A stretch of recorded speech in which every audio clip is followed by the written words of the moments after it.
Hello, everyone. We are back with our Edu Leaders series, an education series which is there to help our educators, our teachers, and anyone and everyone who is dealing with pandemic in terms of how to lead our students, how to guide our parents so that they are little bit in a comfortable situation to face and be the face of the situation in such a way that gives a strong relief to the teachers, children, to the fraternity of all the teachers across the world. So today I'm here with an amazing panel all over from India. We are going to be talking about edu leaders in managing crisis. Yes, it's a must. We all have to have an idea. We all have to have a clear understanding of how to do, what to do, and when to do. So I'm going to be introducing our panelists, and thereafter I'll have all of them on the stage, on the platform, talking to you. So my very first panelist is Dr. Seema Negi. Dr. Seema Negi is someone amazing whom I have known for quite a period of time. She is an amazing woman who has been working tirelessly for reaching out to the parents, for giving a great, I would say, sense of achievement to the teachers as well as to the children. Warm welcome, Dr. Seema Negi. Pleasure to be here, Ruby. Thank you so much. Same here. I'm just going to give a small introduction about Dr. Seema. She's a Global Goodwill Ambassador, Director, Principal of Sanjeevani World School, Mumbai, India. She is recipient of many national and international awards. Her passion and dedication lies in contributing her time and efforts for betterment of society and education. She's an eminent speaker, moderator, panelist at various conferences, events, summits at global platforms. Her work has even been recognized by World Book of Records UK on personal and professional category. Very, very warm welcome to you, Dr. Seema. Our second panelist is Ms. Farzana Dohadwala. Very warm welcome, ma'am, on the stage. Thank you. I'll want to give a small introduction about her, though she needs no formal introduction, but to our viewers. She is a senior academic director of Fazlani Academy Global with 34 years of rich experience. She is former IB representative for South Asia and executive chairperson for Crimson Education. A passionate educator who was instrumental in the growth of IB education in India. She has received several awards as an educator. She's a teacher, trainer, parenting coach, and student educational counselor. Very, very warm welcome to you, Farzana ji. Looking forward for the introduction. Thank you, Dr. Ruby, for such a lovely introduction. Thank you. Honored, honored. And our last but not the least panelist is Ms. Kavita Sangvi. Warm welcome, Kavita. Thank you so much. A pleasure being here. Same here, same here. It's really an honor to have her. She holds a master's in physics, in education, in philosophy of education, and a certificate in advanced course in educational leadership. She even has a diploma from Harvard University.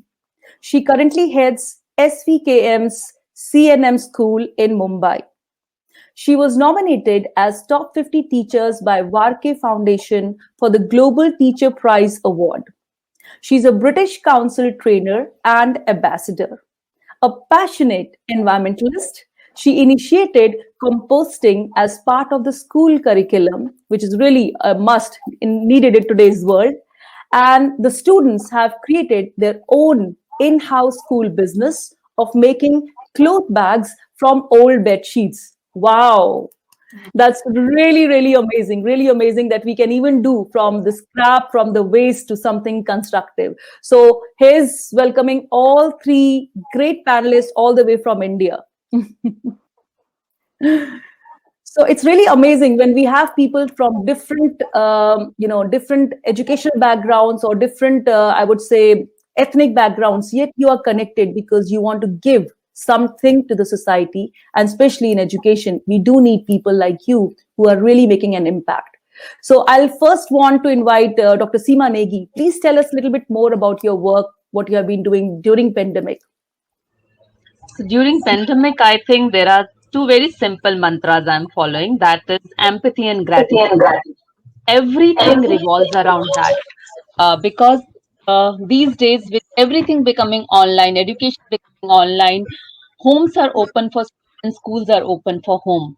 So it is very important that we need to collaborate with our parents. We need to empathize with their situation, and they in return need to empathize with teachers. Then only we can take education forward. Otherwise, there will be always a tug of the war between parents and school. So what we firmly that behind a child, two institutions stands very firmly. One is school and second is parents. And that collaboration, I think we have seen during this pandemic. And for me, this pandemic was a good crisis, which we were not supposed to waste. We did not waste. In fact, we have built stronger and much empathetic relations with our students also, and with our parents fraternity also, and also with entire teachers fraternity, because now we are standing for each other, by each other, for each other. And it was not limited to just my school, my student, my parents. I think today also, when four of us are sitting in the StreamYard room, it is a beautiful example of collaboration. So this collaboration was only and only possible because of this situation. We did not follow in the echo chamber of negativity. I think we all have come out and embraced the change. That is the beauty. Very well said. Very well said, Dr. Seema. It's true. We are sitting here from four different corners, but still connected because of the common passion, how we can lead during crisis. Would you like to show something extra or what you had been doing, Farzana ji, little bit more? I would like to know from yourself as well. Yeah, see, for example, our students and our parents in school, they are like the backbone of a school. So in these uncertain times, our PTA has played a very key role. They became sort of the bridge between the class, the teacher, and the school. They wanted we usually call ourselves the Fazlani family. So we wanted the Fazlani family to be a very supportive one, be it a COVID emergency, be it a financial stress, or some learning issues with some children. We were there as a team to help one another and face the storm together. As they very rightly say, we are in the same storm but in different boats. So for us at Fazlani, we tried to be together, support one another, so that there were issues. Of course, some parents had issues, but we were all there to support them and help them move on in the learning journey for their children. So for me, the pandemic has really shown a very different side of the parent community and the teacher community. Parent being so supportive, but I think more than the parent, it has been my teacher community. Usually it's a 9 to 5 job is what we say. They've been working round the clock. They've been doing so much. So they are counselors, they are teachers, they are friends. They do all types of role wrapped into being a teacher. So that's my take, that the pandemic has really grown us personally and to help one another. That's really great. Thank you. Thank you so much, Farzana ji, for your insights. It's true, when there is crisis, when there is not the right ambience that is happening across the world, and people come together to support you, that's the actual acid test, as we say. Let's hear from the physicist in the house. How about you, Kavita? What do you have to say So here? I go with Seema when she says about gratitude, and I go with Farzana when she says a family. And that is what has really taught us. More than that, this has been a time where we've got to know the strengths and weaknesses of people also, and been able to build upon it and be able to work on the shortcomings also. So where the teachers initially, where some teachers were technology, resistant, now other younger one came in and sat together, got them together and did a couple of things and helped each other out. So the collaboration that we saw was amazing in this entire 1 year. What's more is that recently, this entire year, we had this program called us From Setback to Comeback, to understand how industries are being affected by COVID and how they have fought back and are rising above it. So this session where we got speakers from different industries to talk to our students and parents and let them know that, we all need to hope, we all need to dream. Nothing can bring us down, no matter what kind of challenges are thrown along our way. And that is what really worked when the outside community also joined hands with us. So we became closer, and the outside community came and strengthened us more. That's really great. That's really great. It's like when you get the support from everywhere, like it's like a very, I would say, like from all nook and corners, people are coming together. That's the real scenario that yes, we are together and we can bring about a change. I would like to know something like, when pandemic started, let's say when it started in 2020, how was the transition? How was the transition for you guys? Let's start with Farzana ji. How was the transition in terms of from shifting face to face to virtual? Did you shift instantly or it took some time? See, fortunately for us, at Fazlani, we were a G Suite school, and every child had a Gmail ID. Teachers were trained in all the Google online platforms. This was all happening not because of COVID, but we had planned a whole tech upgradation in school. Now, God willing, and God must be smiling at us, guys, you're doing a good job because it's going to help you. So what happened for us was, when pandemic occurred, I think it was a Monday when it was announced that India is going to go under lockdown. It took us just one day, and on Wednesday we started classes. And that also, we took that one day. The reason being, we had to create a whole new online timetable because of government restrictions of screen time and how many hours. So we spent a lot of time in that rather than in getting our team on board, because our team used to do a lot of stuff, flipped classrooms. They used to use Google Meet to meet parents. Fortunately for us, where my school is located, we have a major bridge which is for the last 5 years under construction. So the road is all blocked. So for that reason, we didn't want all the cars coming in. We used to do a lot of Google Meets for meeting. So coincidentally for us, it was quite a smooth transition. Okay, great. Fortunately. That's like I would say that was like a blessing in disguise that happened in your case. How about you, Dr. Seema? How was it for you? Were your teachers already tech savvy beforehand, or you had to do that during pandemic? So for us, it was disaster-driven digitalization, which led us to teachers and technology together. So the best part was our school session starts from the month of June. So in the month of March, we had to close down, wherein we were about to finish our portion and only assessments were pending. So we could manage to finish our portion with Google Meet and other things. And then we had entire April and May to train our teachers. And trust me, I was not aware of the hidden potential that my teachers have. I am still, it is like amazing how they have so much of potential and we were not aware of. I think they were also not aware of the hidden treasure they had within themselves. And they become the mentor for each one of them. And one is very good in creativity, other is very good with, say, the PPTs, then videos. And by the end of April, I think all of us were ready for this new world. Yes, it took us time. We got the best of speakers to speak to our teachers. We had Mrs. Kavita Sangvi, who taught us about STEAM and STEM, had Ruby, who came to our platform and spoke to our teachers. So we ensured that we have left no stone unturned to empower them. What was most difficult and challenging was we didn't wanted them to start feeling negative about the situation and take the situation as a burden. See, everybody was tech savvy. This generation is tech savvy. We all have new age teachers. But then being tech savvy and being a technology driven teacher and teach are two different things. So that took us time, but then we had enough time in our hand. So entire May we had our mock session and we were ready. And by the month of June, I think from disaster driven digitalization, the journey went to teachers and technology together. Okay, that's I would say from worst situation it was towards something positive. So it was functional. It was not something that you are up just hanging in there. You were constantly thinking how we can make from worst to something best that can be applicable for everyone. Kavita, tell me something. Was it the same in your school as well? Were the teachers trained during that time, or they were already had some info from before? So, we had a different journey because we are a school with more than 3,000 students, Uh-huh. and we have around 200 teachers, and we work in shifts. So it's a huge school. And if you imagine more than 3,000 students, that means more than 6,000 parents, right? So when it happened in the month of March, we were not ready for it.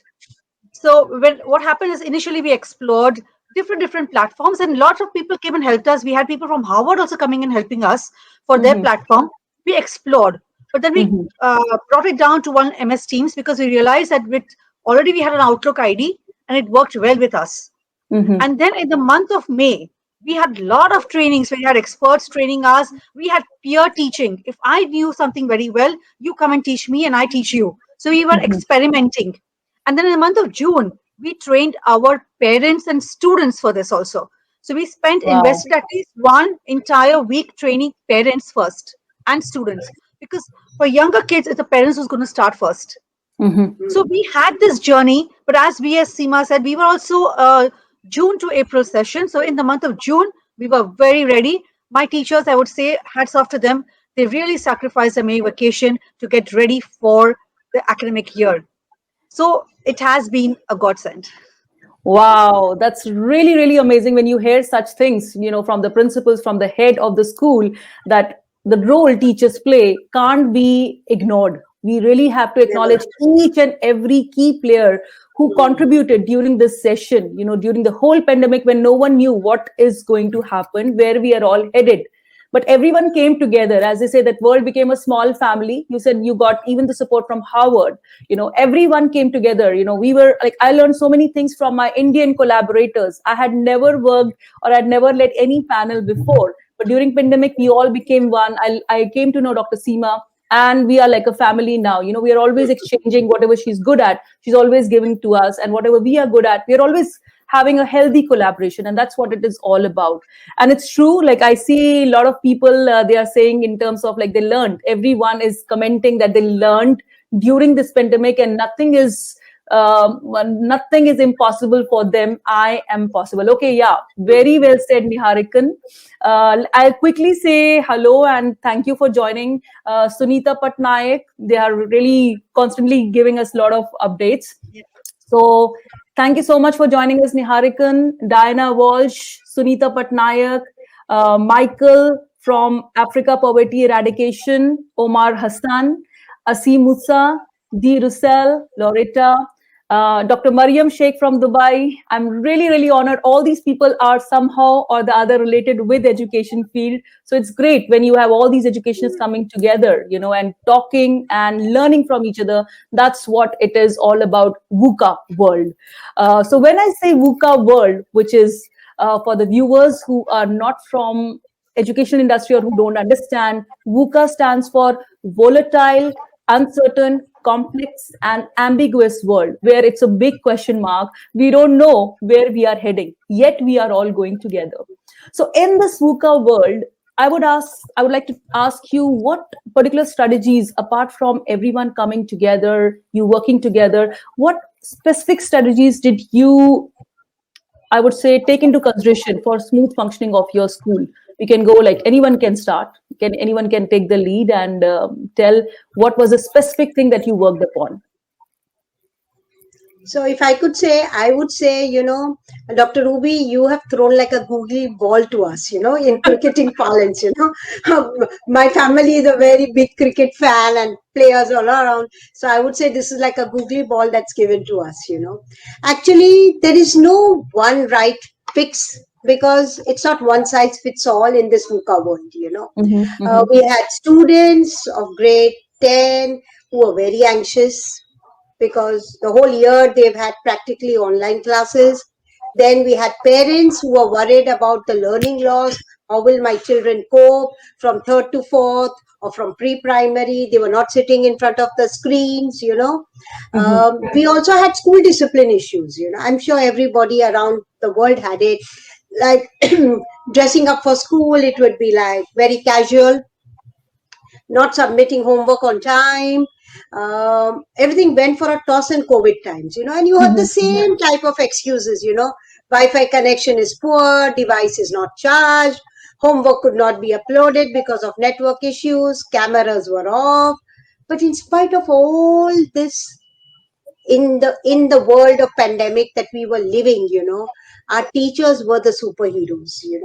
They worked with one mission, one zeal, that they had to help every child and family, and help them not only with issues like, because some did have issues like loss of jobs, they had issues like COVID casualties, they lost people very near and dear to them, some buildings were in containment zones. So our teachers had to be very empathetic, our teachers had to be very mindful, and our teachers had to be very caring, so that we as the teacher community at school felt that no child should be left behind, there should be no child or family member under any depression, and the learning journey continues. So for this we did many sessions, not only with our teachers but we also did with our parents. And the pivotal role at this time was played by our counselor. She did a lot of sessions not only for our teachers, how they can become empathic and mindful, but she also did it with parents and with students who were coping with some COVID casualties in their homes. Like we had one mother battling cancer. This is a very sad story. One mother battling cancer. The husband meets us and says, I will be the one coming because now my wife is going into surgery. And 15 days later, the wife calls her up and says, I've lost my husband in COVID.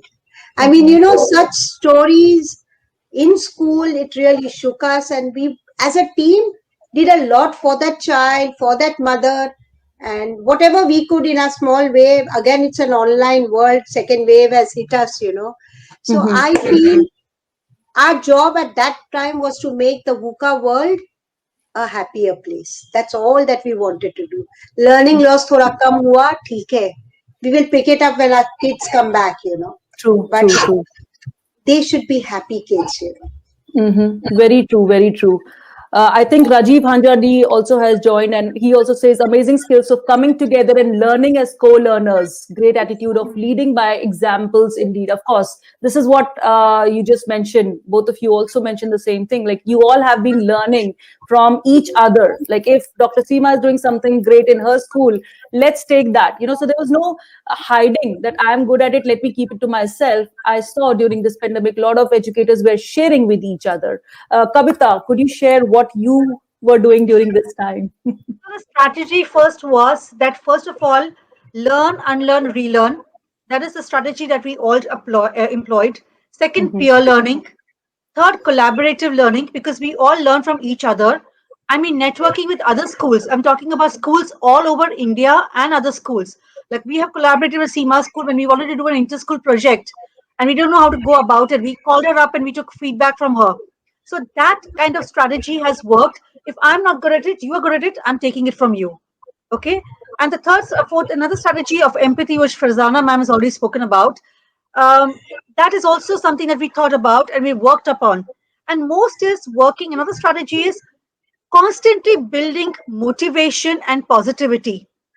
So for that, if we had to create stories, if we had to share people coming in and talking to us, so we had Mayank, he speaks lovely, shares lovely stories. So time and again, we would get a storyteller to come and tell us about how people, face adversities and came out of it. So we had the story telling session every month. And that really is something to take away from. So that was another thing, motivation, happiness, and positivity.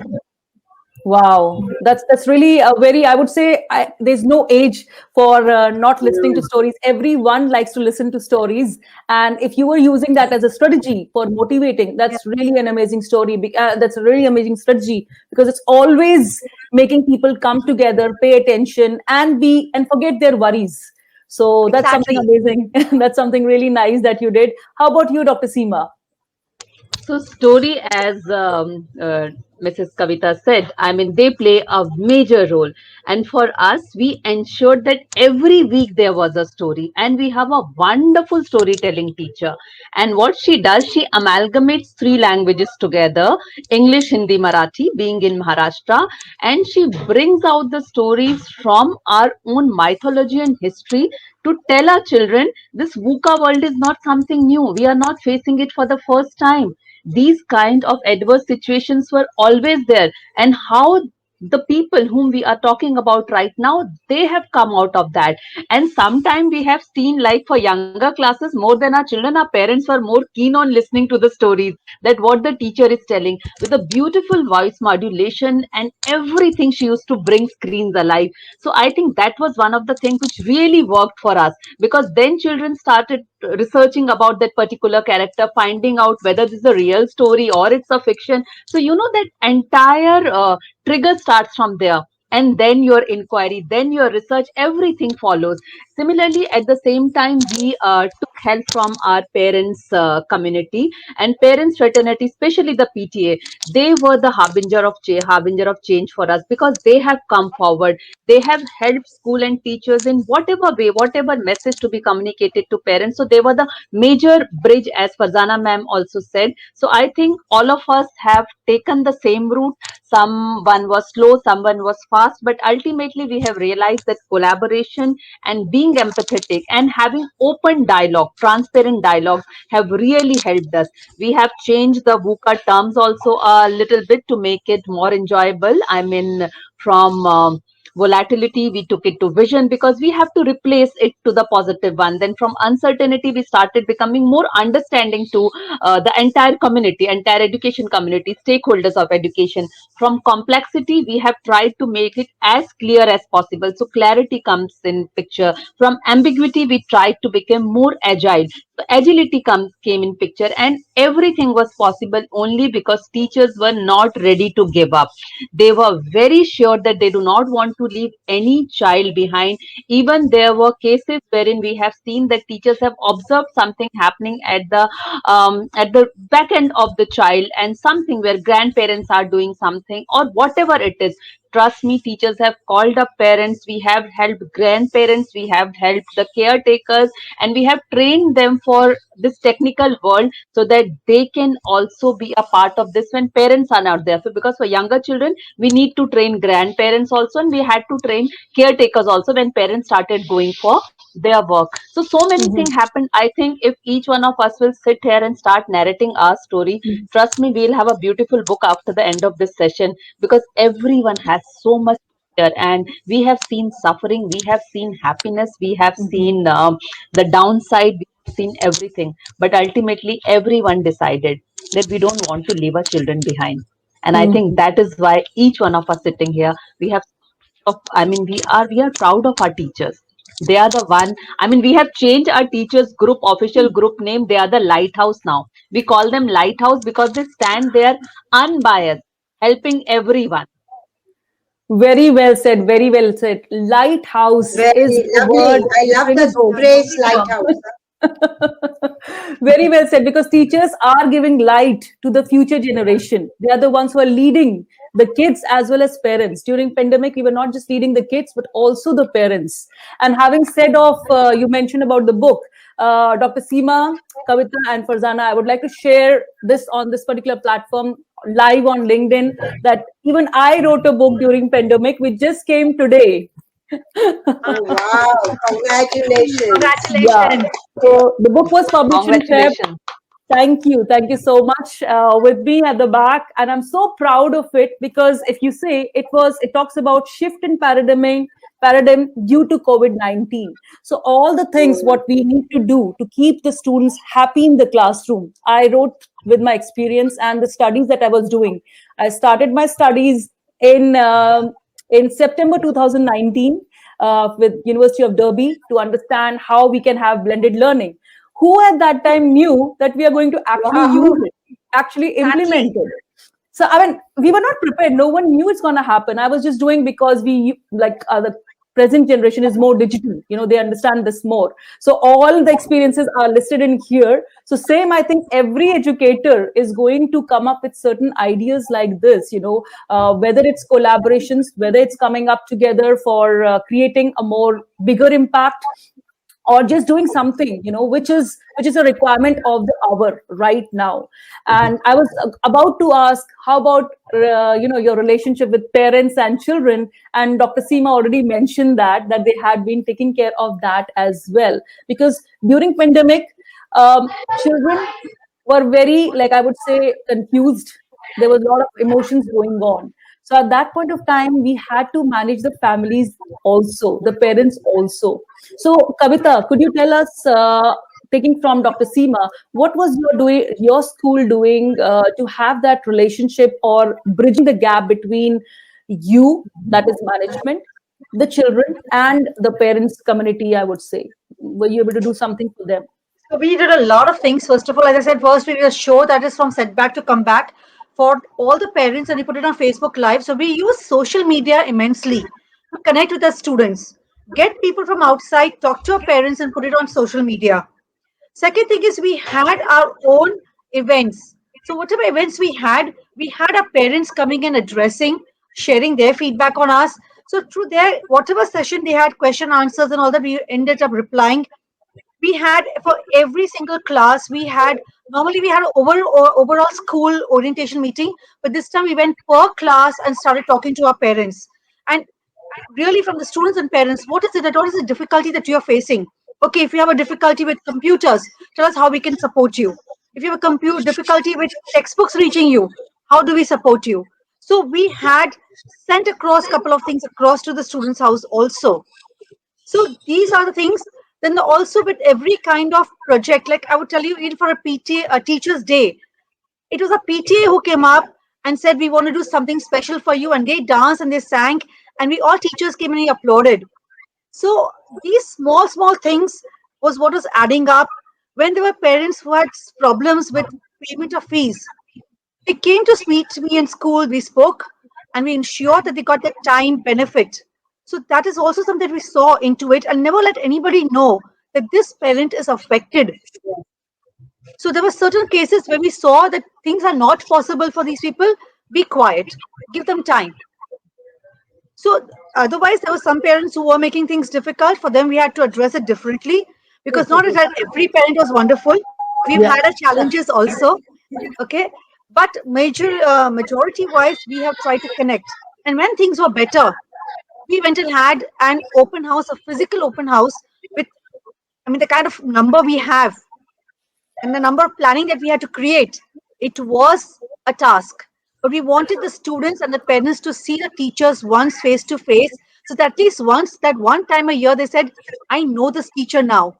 So we had this session also for our parents, for that physical touch and that physical connect. So these small things is what adds up. Very true, very true. I would like to hear, taking from what Kavita just mentioned, the special parents, because it's normal. They were going through anger, they were going through frustration. Kids are not going to school, so why pay the fees? Kids are not having any activity, so why we have to pay for those kind of things? Did any of your schools also had to go through, and how did you manage that? Because I think that's a big question which our viewers would like to know and have your answer, so that they can do it or implement it still in their schools if they're facing that crisis. Uh, Dr. Seema, Farzana, anyone who would like to address that if you had that kind of issue? See, basically, that issue was there with every school. So no Yeah. school can say, okay, we had all very good parents. Okay, there were very aggressive parents.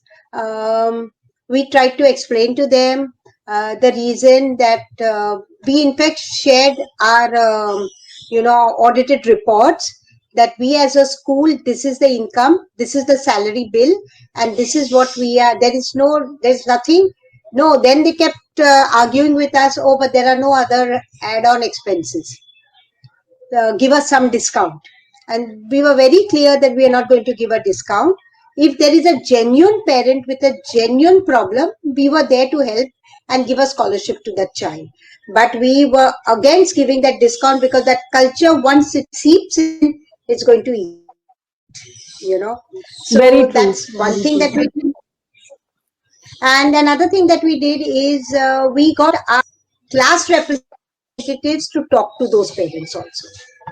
We used our PTA because they understood what the school was doing, the type of money we were spending on virtual things that we were doing.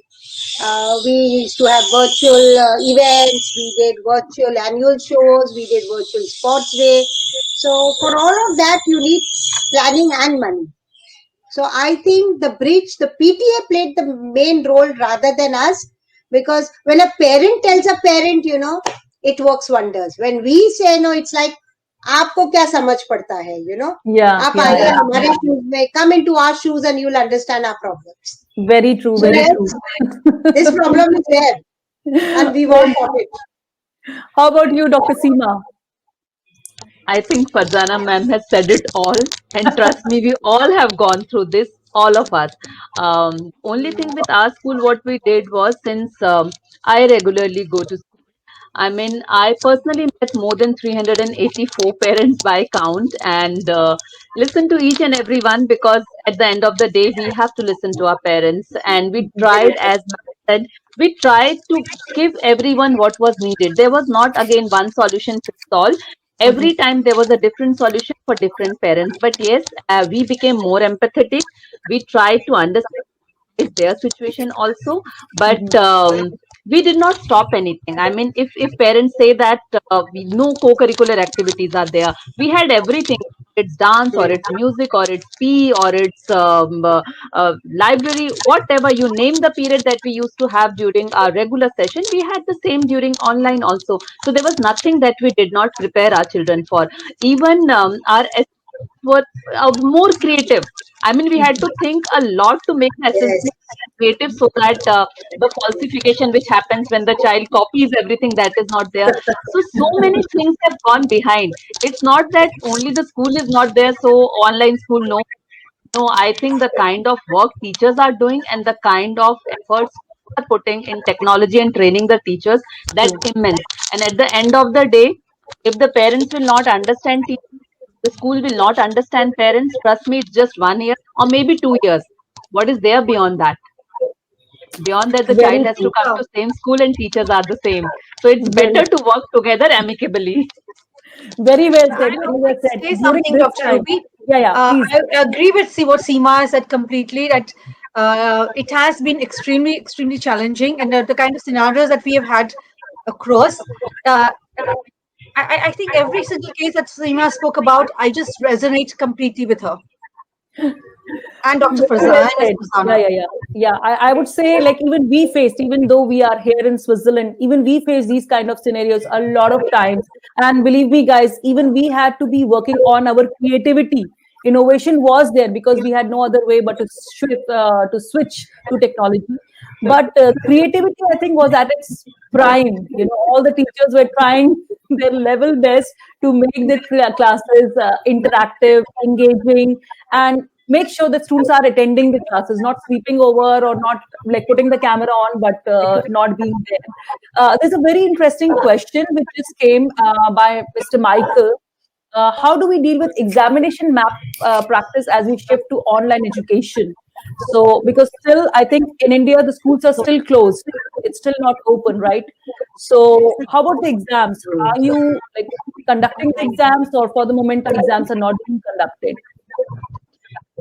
Yes, Kavita, would you like to emphasize on this one? Yes, so we conducted exams for more than 3,000 students online. And as I said, we use MS Teams. So we had our assignments and exams, papers. We used two cameras to see, one on the front in the laptop and the second to see what the child is writing. Because online assessments, the first time when we did, we were taken aback. Students who were not performing well has suddenly got 40%, 50% more. And you're like, how did the child get better than somebody who's actually scoring all the time very well? Yeah. So we became smarter with time. We started with two cameras. But with two cameras also, they are much more smarter than us. Then what we did is we ended up going to houses of students. We did surprise checks. Oh my God. Oh my God. Yeah, So, that you have to try something, because it's true. They can't be getting marks when they don't even know what they are writing. But yeah, one has to be a little bit more careful what they are doing and how they are doing it. Dr. Seema, did you also have to face something like that? You had to combat something like that? So we did not face major problems. One reason is we still have students till grade 8 only, and Uh-huh. definitely, but they are much smarter than us. I accept it. But there was one practice which we were following from last 2 years, and we wanted that to become the culture of our school. Uh-huh. The practice was like whenever there was an examination, there was no invigilator in the class. So students were, I mean, they were tuned to write examination that way. So we had Mhm. conditioned them because the practice that we were following to teach honesty, and you cannot teach honesty, you can't practice it. So Mhm. this suggestion came from our students that you trust us, you give us the paper, we will not cheat, and the moment our paper is over, we'll keep it under the table and we'll put our head down. We practiced it for 2 years. And trust me, during those 2 years also, we have seen children doing something which was not acceptable. But we kept quiet. We wanted them to come back to us and say that this is what I have done wrong, and Mhm. we got the best fruit of that practice during pandemic. When our students wrote the examination, they came back to us. They called us up and they said they had this urge to open another window or to open another book and find out the answer, but they did not do it because their conscience did not allow them. And the Wow. one who had opened another window, they told us that I have done this thing. And one of our naughtiest child, children are children, one of our naughtiest child told, ma'am, it is very easy to give examination, you don't have to do anything, you just say Siri writes everything, so no chance of spelling also getting wrong. So there are children who have tried everything, but at the end of the day, though we have to trust our children, but we have seen the kind of malpractice which is happening, and especially the children who are in senior class. Kavita ma'am will agree with me because they have done everything when it comes to writing all the answers and getting 100% marks. Children have done everything. So it's a long process going on. Yes, yes. I think it's a consistent process, and very well said. Someone just wrote journey from truly bringing journey from classroom to Zoom room. Welcome, Kajal Chatija. Looking forward to hear from you as well. So we have quite a good number of guests who are constantly engaging. Thank you, Neharikan, for constantly writing such great things right here. So yes, it's true. Everyone has tried everything because sometimes students are always more creative in their approach. Here, teachers are trying to be creative. Their students are trying to be creative as well in order to learn better and produce better during exams. So it's like you give it from here and take it from there.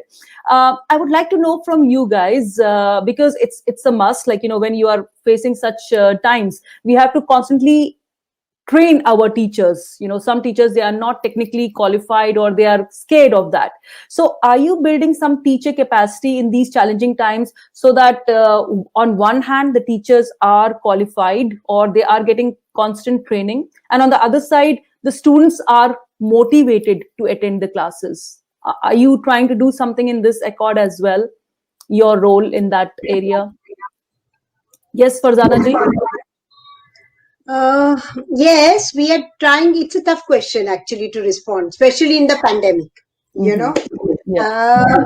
to build the teacher capacity, we are motivating our teachers in various ways. Because motivation, first, we are paying them full salaries. COVID leave, many, uh, either your child, your mother in law, yourself, if you became COVID positive, we sort of gave them that leave. It was leave with pay. Another thing we did for, especially for our maths teachers, we bought tablets with a stylus so that they could write and that Mhm. the children could understand it much better, because Uh-huh. maths teachers found online teaching learning the most difficult. In spite of True. the wide screen on Google and on Zoom, so when we got these devices for them, they used to write on the devices and it used to be flashed onto the screens. So this is what we did to motivate our teachers so that they felt happy and wanted to do more. For our students, on the other hand, we organize a lot of virtual field trips. So whether it's a domestic trip to maybe to Jaisalmer, or maybe an international trip, they go to Egypt. So it was all sitting in my own house, and I was able to do all these virtual trips.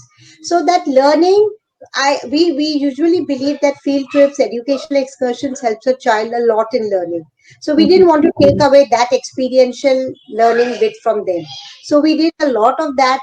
We've participated in a lot of summits, thanks to Seema Negi, who organizes a lot of these things. Our children participated. So our children, even sitting at home, did not feel that they were in a pandemic situation. That motivation was always there. And last but not the least, for the exam thing, we used a software called ExamNet. It's a Swedish software which has helped us a lot, because as soon as you use that software, it doesn't allow you to open any other screens. So we use that because we had children in 10th and 12th, and those were board years. We never knew that these exams would get cancelled and stuff like that. So we wanted them to be at least academically honest when they are writing. So in this different ways, we motivated them to be good students. They are naughty students, so we have to really push them to be better students. Well, students have to be naughty. That's the role they play, whether in school, college, higher secondary, everywhere. They have to be playing that role. That's why they are students. But yes, very rightly said. I'm sure our viewers are really benefiting a lot from the golden nuggets that you as, academic leaders are giving to them, are providing them, using these tools, which have been very, very helpful. It's really great. Really, really too much, I would say, information which we have not used. Even I'm benefiting. I'm here, and I thought that we are having a foolproof plan, but now I'm getting new ideas, which I'm noting down myself. Thank you. Thank you so much for that. Any other thing that you have been using to, I would say, for the parents, and especially for the parents, and especially for, the younger kids, to engage older kids? It's still easier. In higher education, you give them tasks, you give them case studies, it's still easier. But what about younger kids, Dr. Seema? I would like to know how you entertain them or engage the younger kids to give their best. Most difficult, or I will say most easiest question, because we thought initially that it would be very difficult to hold on smaller or younger students' attention when they are on screen. But then again, I'll say the entire credit goes to the teacher. Trust me, the kind of videos they made, the kind of voice modulation they do when they take the classes, the puppets that come in from anywhere and everywhere, and your A becomes so interesting and your back becomes so interesting. So everything they have tried, and trust me, now they are the masters of their skill. We again left no stone unturned. We took them to so many virtual trips. First, we started with all the animals coming to their school. So we showed them that, okay, let's go for a jungle safari where the animals were there in the school, sitting on their table, standing on the ground for the assembly. And then we said, okay, now all the animals are in school. Now what do? We will study from home. Then we started this ambitious project from new education policy, Ek Bharat Shresth Bharat. And right from our nursery children, they are learning about one state. Like every week we tell them about a new state, and they are so excited about it. Even parents are so excited about it. So the thing is, the creativity has come out of the box, and there is no box now. And everybody is participating. Okay, you don't have the kinestic sand, it's okay, you bring rava, you do something. So parents are also becoming the solution provider in this journey. And trust me, till the time we do not do it, we find it difficult. The moment we do it, and the moment we do it with utmost passion and dedication, trust me, the results are always magical. It takes time. I will not say it was not challenging or it's like overnight journey. No, it takes time. But the moment you decide you do not want to give up and you do not want to leave any child behind, this magic happens. And I think all of us have witnessed this magic in all Very the rightly said. Very rightly said, Seema, Dr. Seema. Like, as you said, the first step is always difficult. Like, just as a kid starts walking, right? So, jo uska pehla step hota hai, that he stands up and he's shaking on the legs and he's trying to stand and be on his toes.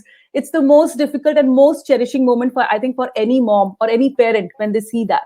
And during this pandemic, what happened was we were all going through it, and keeping kids entertained, and keeping them think like, oh, this is exciting, bhalu aa raha hai, sher aa raha hai, or that kind of animal is coming. That is not easy. That's not easy because even if you know it is happening, even though you know that it is there, you still know it's just a screen. It can't happen. But as a teacher or as an educator, you are putting your efforts to make them think ki bhalu aayega or sher aayega, or from different states of India. Let's say India is a big country. It's such a big or rich culture.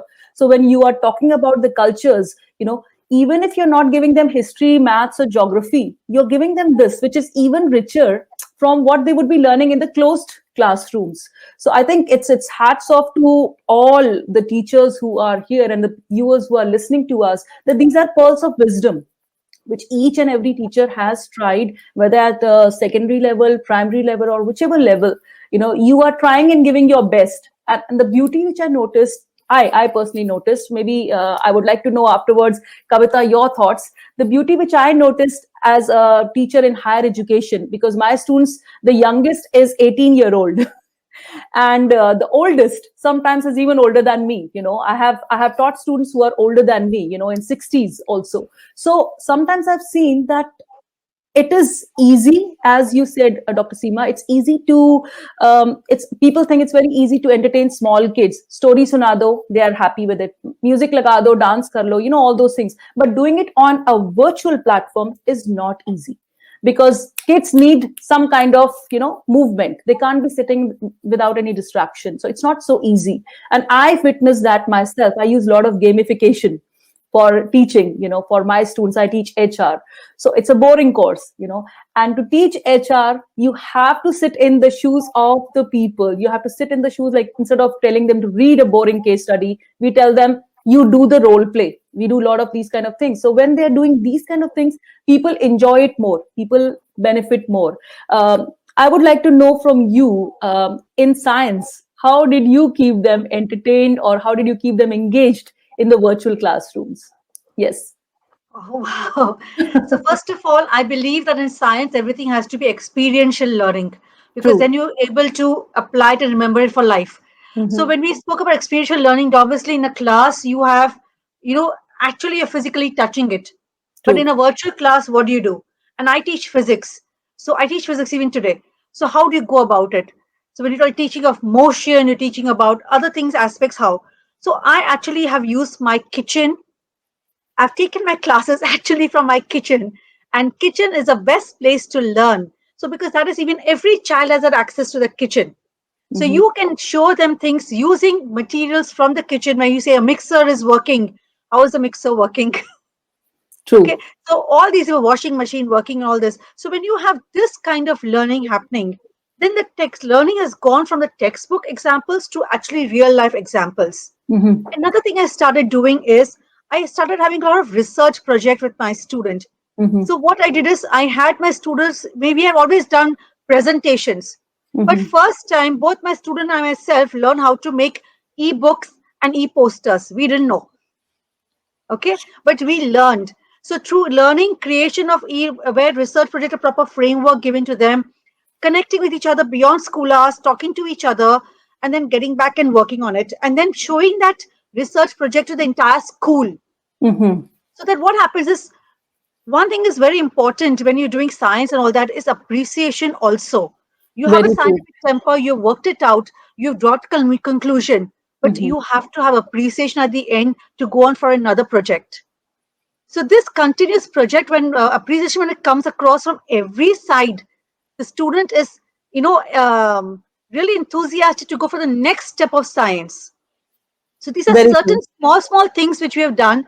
Where when we did research, we use inquiry-based learning. When we did across experiments, we did experiential-based learning, but using everything which is around the house.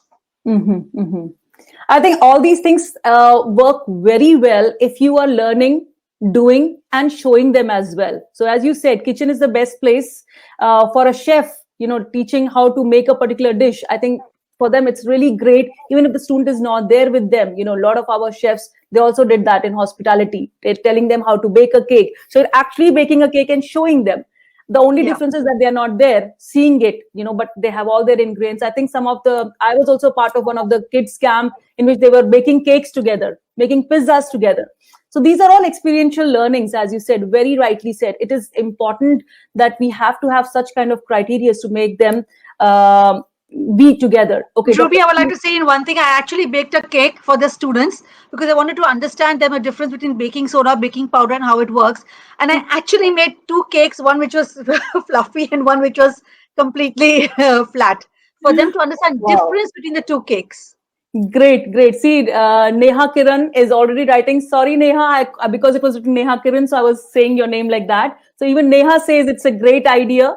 I'm sure more and more people would like to connect and know such kind of things when they are doing it themselves. Whatever, whether it's Dr. Seema or it's Farzana ji or it's you, Kavita, whatever you are doing, if you are actually showing the results, because kids today are more result oriented. They want to know why about everything. Why did it happen? Why are we doing this? So with I think Zoom rooms where we are creating these breakout rooms, or with Teams, whatever virtual platform we have been using, if we are telling them the why of it, they definitely become engaged. So that's one of the question I think we can answer. Sunita Patnaik, she asked, how do we grab their attention?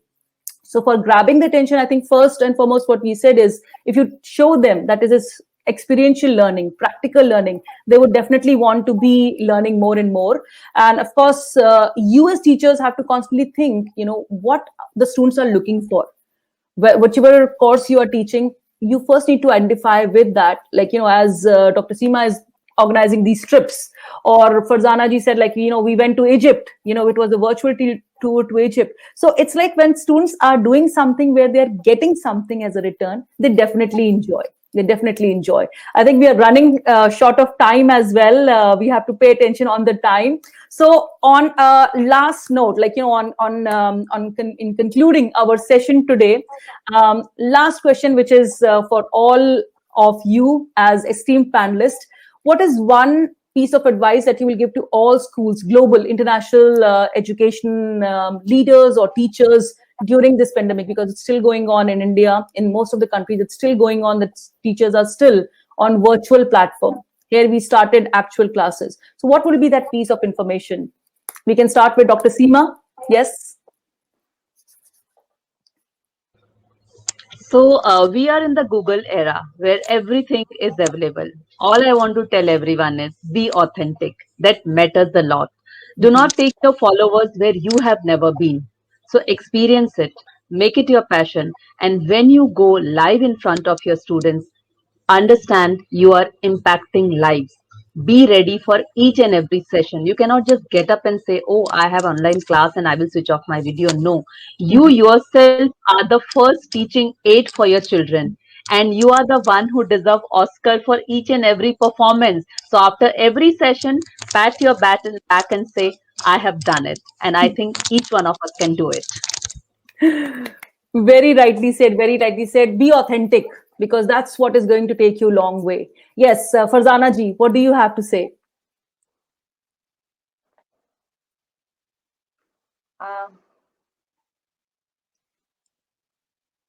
You have to unmute yourself. Yeah. What I said is our children of today love tech tools. So Yes. I think teachers should try to use that, especially when you're doing a revision. Like a Kahoot quiz is a super way of revising with children, and it's like a game, so they enjoy it. We also, for the little ones, we use the augmented reality. There is an app which is free, which is called Arca Lupa. You can download it, and it gives you this augmented reality which you can bring into your classrooms. Can you repeat again? It's Arca, ARKA, Arca Lupa. That's Okay. the name of the app. And that gives you, there is a paid and a free version, but the free version is good enough for us to bring augmented reality into our classrooms. Same way, Kahoot has a paid and an unpaid version. We use the unpaid version and our children enjoy it. Another thing we use is also called Pear Deck. And our children enjoy this. So different age groups, we use different technologies in our classrooms. So it's gamification, as you rightly said. Children love gamification. So we use that to either test what the teacher has done, have they understood on an online platform. So we use a lot of these tech tools in our school and in the Wonderful. online. Wonderful. Having said of Kahoot, I am a verified Kahoot educator myself, and I love doing Kahoot for all age groups. I even do it for my home parties. Lovely. When we are celebrating birthdays of 60, 50, like special birthdays, so I create a quiz for our grandparents, our grandchildren, for everyone who's having those special days. So Kahoot has been a blessing in disguise. So I just love it. I'm happy you mentioned that.